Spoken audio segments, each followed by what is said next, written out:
Hello all of you. As promised, I'm right there in front of you to give you the perspective of how to score better in geography optional. As we are all about to begin with our test series program, you can call it answer writing program, you can call it mentorship program. This perspective will help you in understanding that once I'm done with the syllabus, because test series by default is applied to the students who have understood the syllabus. So it is about enhancing the writing practice, right? Whether you are hopeful that you will be writing main this year or you are preparing for next year, whatsoever is the case. What you need to understand is that when geography, so many times it has been talked about, but I think to begin with it makes sense. Geography is one of the most popular optional. 2021 result have proved that it is an evergreen optional which is never going to shy out or hide out from among the selected optional. Large number of take this as their optional. And when I come on to the marks, I see that marks fluctuation is a big challenge. If I quote example of great marks holder this year, 306 of Yasharth, if is considered with his second attempt, there has been improvement of 56 marks that he has attained. In a year's time, improving your score to the tune of 56 marks is something that definitely requires determination, practice, but more important to it, it requires the development of strategy. So when we talk about the writing, revision, writing, what exactly are the mandatory requirement? If you are looking in for the tips and tricks that will help you in attain improvement of the marks or good marks in geography, if you want to get the synopsis of what is the standard and absolute required study material, books, and if you are looking in for what exactly is the way by which you can make out maximum in the minimum possible time, this video is all for you. So without wasting much time, let us start with a very basic and introductory fact that, as I said, is so many times talked about, but I think this is very important base. So geography is spatial, is dynamic, is overlapping subject. When I talk about geography is a spatial subject, I needed to take the consideration of scale. As in, I have to justify it in the perspective of any given location. It can be a country, it can be a village, it can be an urban area, it can be a continent, it can be world, it can be anything. Scale is very important factor. When I say dynamic, it very clearly overlaps with my current affairs. Now, I have been a very vocal supporter of it. You are preparing for your current affairs is helping you in geography. You have prepared your geography optional must help you in current affairs. Because many topic of our syllabus is current affairs oriented. I need to be updating that. And when I say overlapping, of course, everyone talks about it is overlapping with your general studies 1 and general studies 3. Agreed. But what you have to take up into understanding is that when I take account of, when I take the reference of this overlap is integration. And this integration is of world and India, and this integration is of human and physical.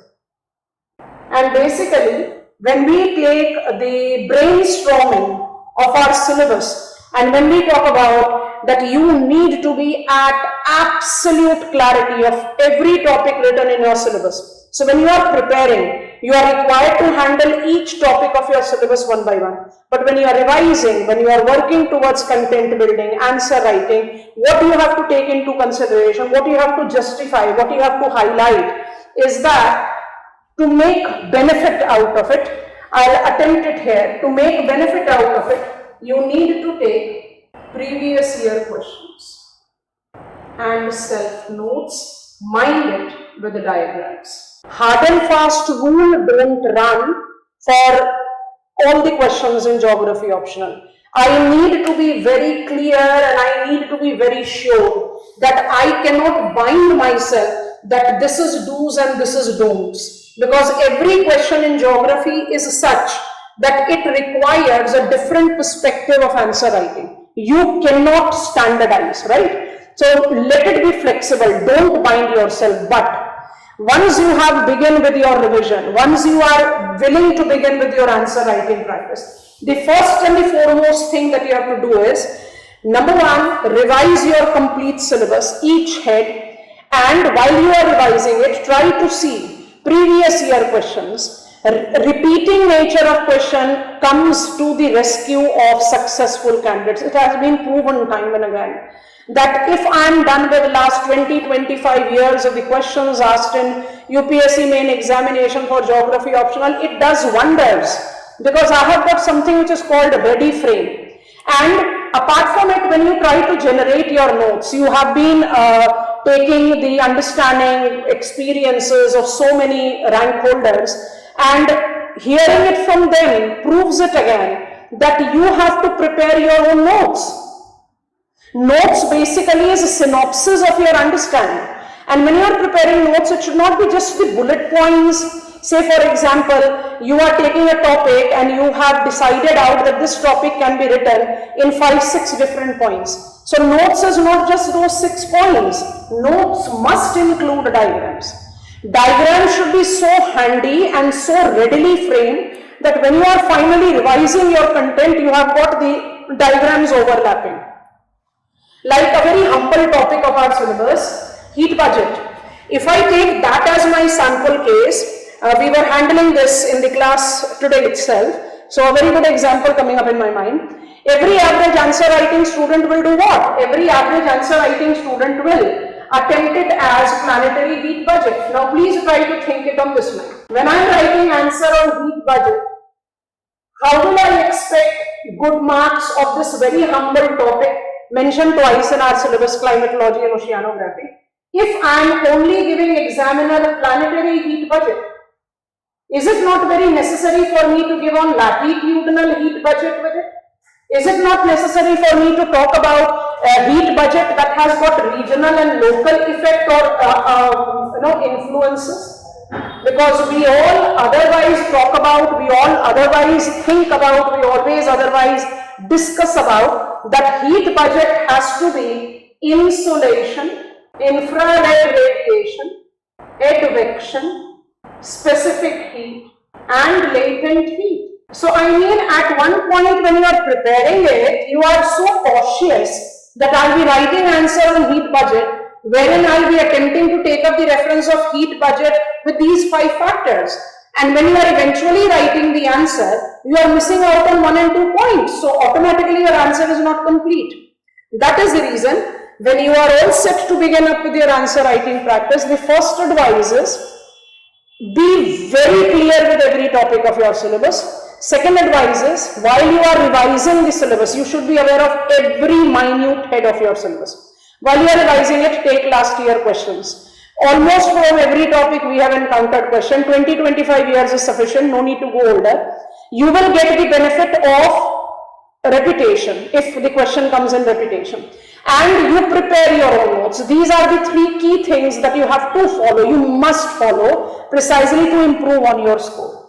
After dealing with this, when I talk about what should be my strategy, I have understood that I need to be aware of my syllabus, I have understood that I must solve last year questions, and I have also understood that I must prepare my self notes, and notes must not be the snippet points, notes must be with the diagrams. Now apart from this, I have understood this much. Now what else I should deal up with? Standard books are must. Let me complete. Standard books are must for the students who are not taking support of any classes.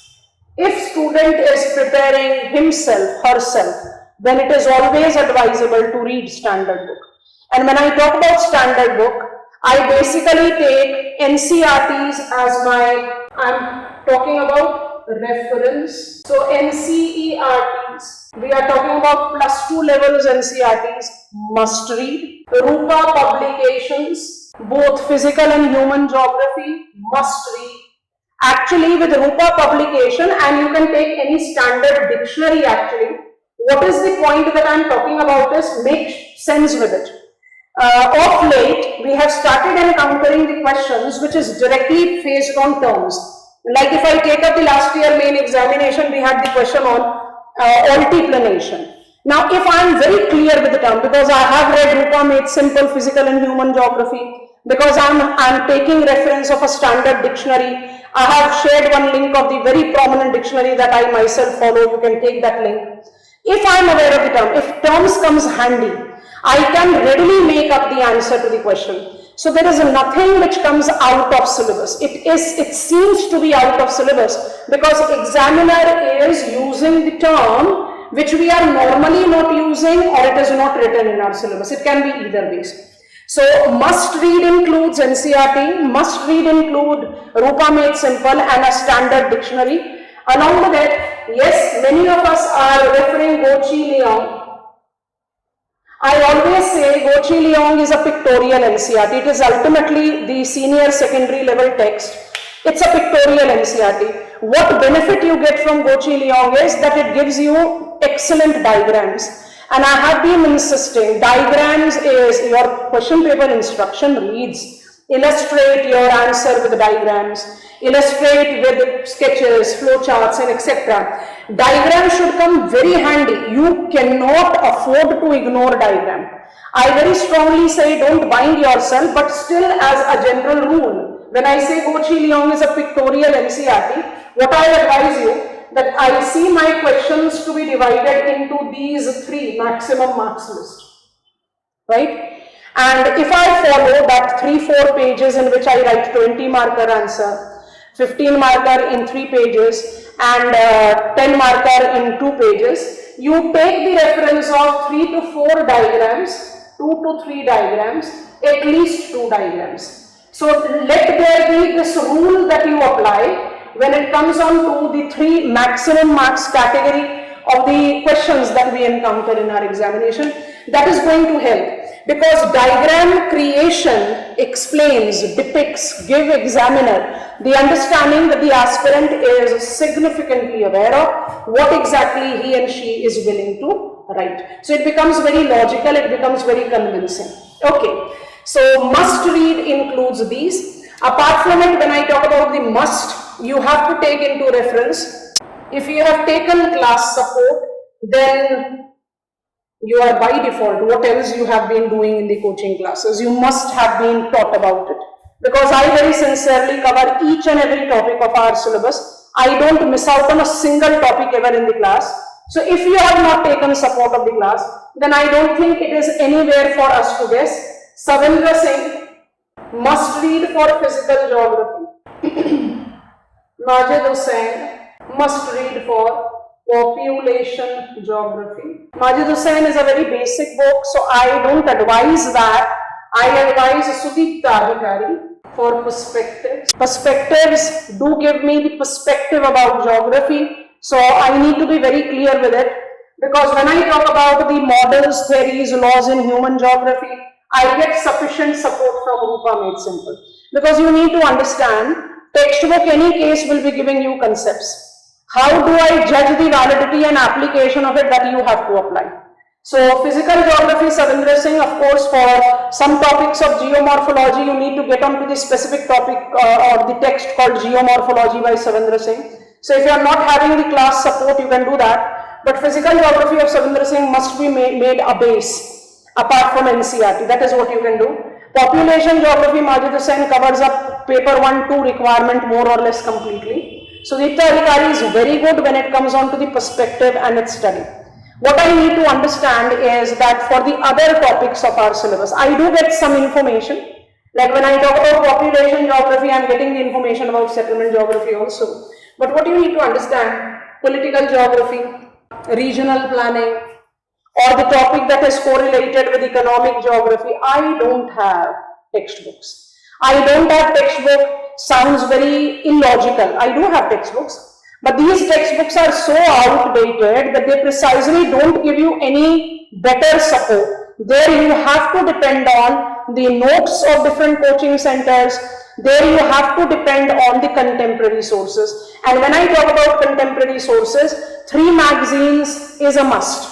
3 magazines is must. You cannot afford to ignore them. And they are also so much talked about that you surely are aware of it.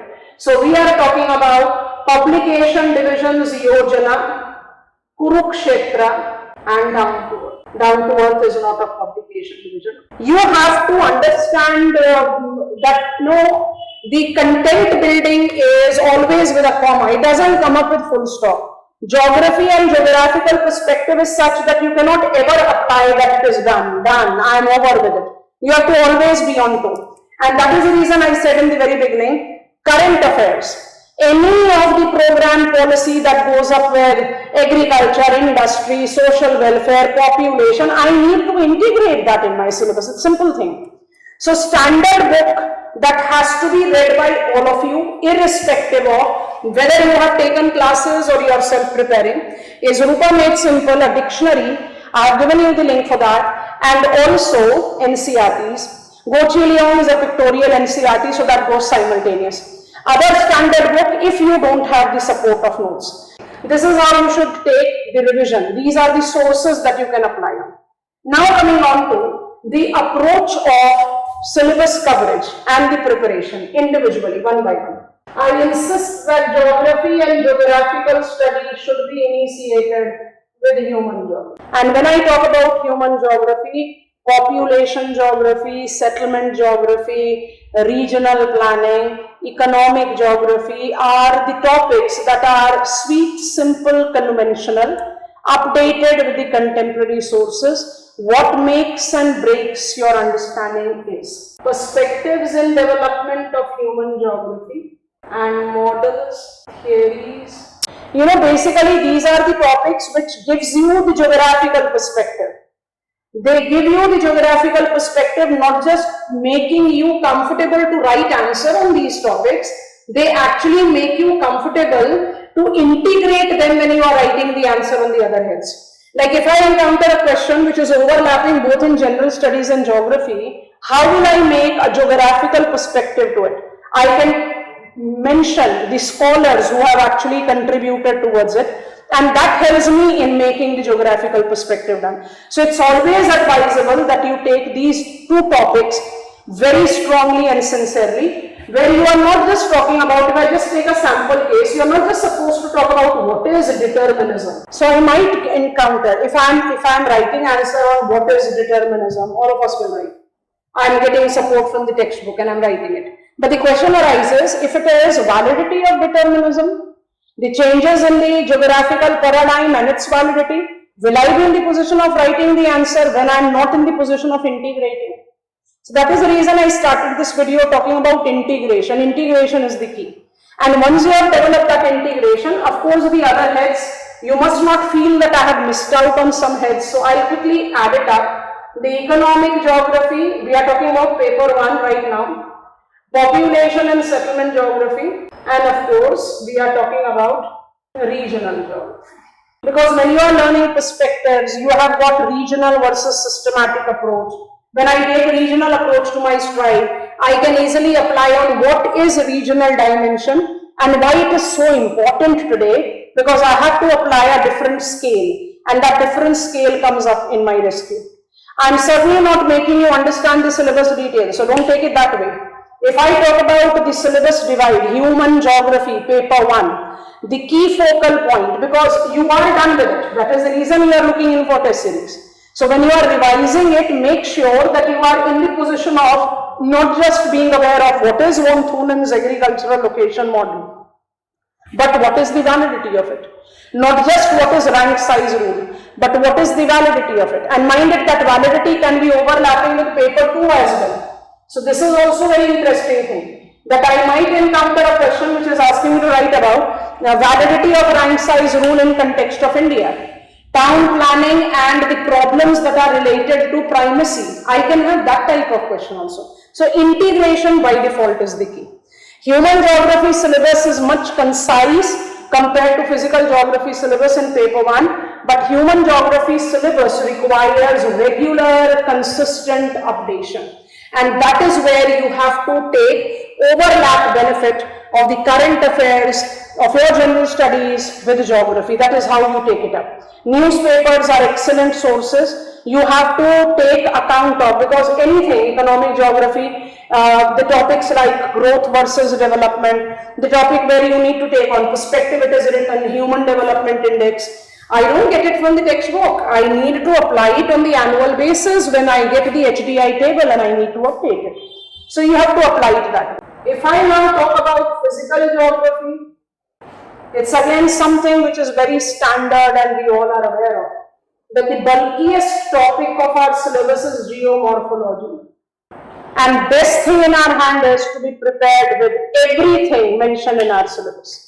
So taking reference of the textbook like Savindra Singh Geomorphology, prepare it, prepare out the notes, develop out the diagrams for volcanism, for earthquake, liquefaction, tsunami, interior structure of the earth, slope development, different approaches, landform feature development, different approaches, isostasy diagram, diagram that is correlated with rejuvenation, and of course the bulkiest part, landform, geomorphic cycles. Try to take out the important snippet of information with the diagram. It definitely takes bigger time and the most repetitive question. I think this is the topic in climatology from where we have never skipped a question in our question paper ever. 1991 onwards is the sample that I always talk about. These two are the base topics. Geomorphology very bulky, climatology is comparatively easier. Of late, there had been a very strong debate that has evolved. Should I continue with Savindra Singh or should I rope in D.S. Lal? D.S. Lal is a good book in climatological study. We used to refer it in our graduation, post-graduation as well. You can take it as a supplementary text to Savindra Singh because there are some topics which are missing out in Savindra Singh altogether. I can take support of D.S. Lal there, provided you are not taking classes. That always remain, because if you have taken classes, these topics are done in class. You just have to build over them, and then it is not advisable to go jump from one source to the other, because that is only going to confuse you. That will not help you in building up the notes. Oceanography is the topic that I say is the most sweet and simple topic when it comes on to physical geography. Oceanography has got some standard content, and mind it, you need to take them very seriously. In our haste, in our somewhere focus, in preparing bathymetry, tides, current, gyre circulation, thermoline, what we totally ignore out is marine resources, biotic energy, United Nations Convention on Laws of Seas, marine pollution. You have to understand that these topics are much more relevant in the present perspective than anywhere else. And then integration. This integration is very important. How climate and oceans are interrelated naturally, and how the change of the climate or warming up of the ocean is influencing each other. So that dynamism, which actually takes me to environment geography.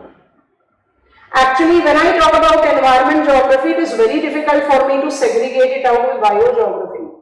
Because if you try to see the topics which are mentioned there, fundamental principles of ecology, environment geography, soil type biogeography, types of biomes, biogeography, you have to understand that these topics, biogeography, barring the exception of those fundamental principles that you learn, which is written in our environment geography syllabus, it is largely very strongly dynamic.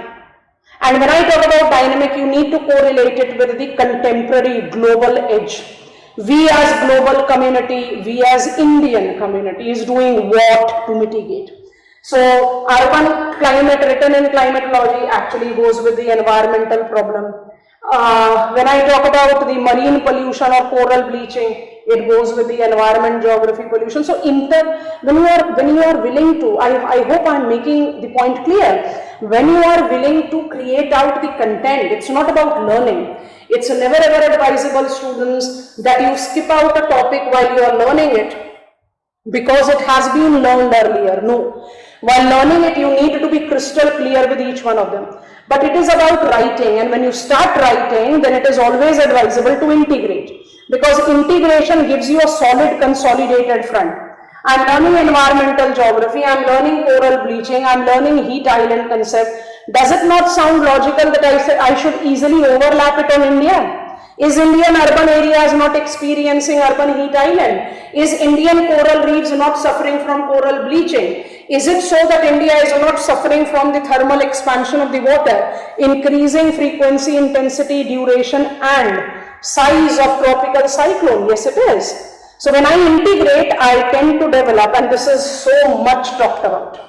You know, you call it case studies, as most of the rank holders talk about, or I call it examples. We have started using more of the term of case studies. It's actually examples, because when you are in the position of interlinking, you are in the position of giving examples, and examples makes your answer yours. It is where you are giving examiner your perspective of understanding, your perspective of writing, and that makes all the difference. So be very clear that when you are trying to prepare, when you are revising, so let me quickly write it so that we don't miss out on it, that barring the exception of physical setting, paper 2, rest all 9 topics.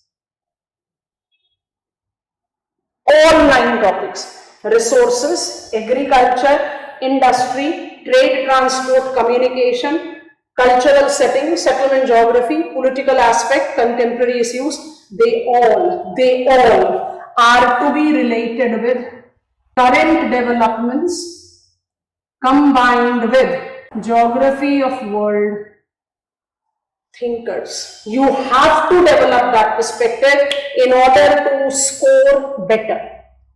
I advise all of you to take reference of these tips and tricks to revise your content in a time-bound manner and take out maximum. Remember, writing is the key. You, if are picking up the pen for the first time in examination hall, you won't be in the position of writing. And I have always advised, integrate writing with your preparation. As now you are hopeful of writing main, upcoming main, please get on to the war footing of writing. If you want writing to be on track and time, it is always advisable to take a formal test series so that you are getting an evaluation to it. I'll definitely repeat here, all the tests that we are planning, I'll be evaluating myself, and we have launched one-to-one mentorship program this year. For all the hopefuls who are willing to write examination this year, all of us who have appeared, but who eventually are hopeful that they will be writing, please don't miss this opportunity. Take these outlines, start preparing. We will be beginning with our test series from 26th. 21st and 22nd will be launching the orientation for the mentorship program. You can easily enroll and join that. That is it from my side for the time being. Happy learning to all of you. Bye-bye. Take care.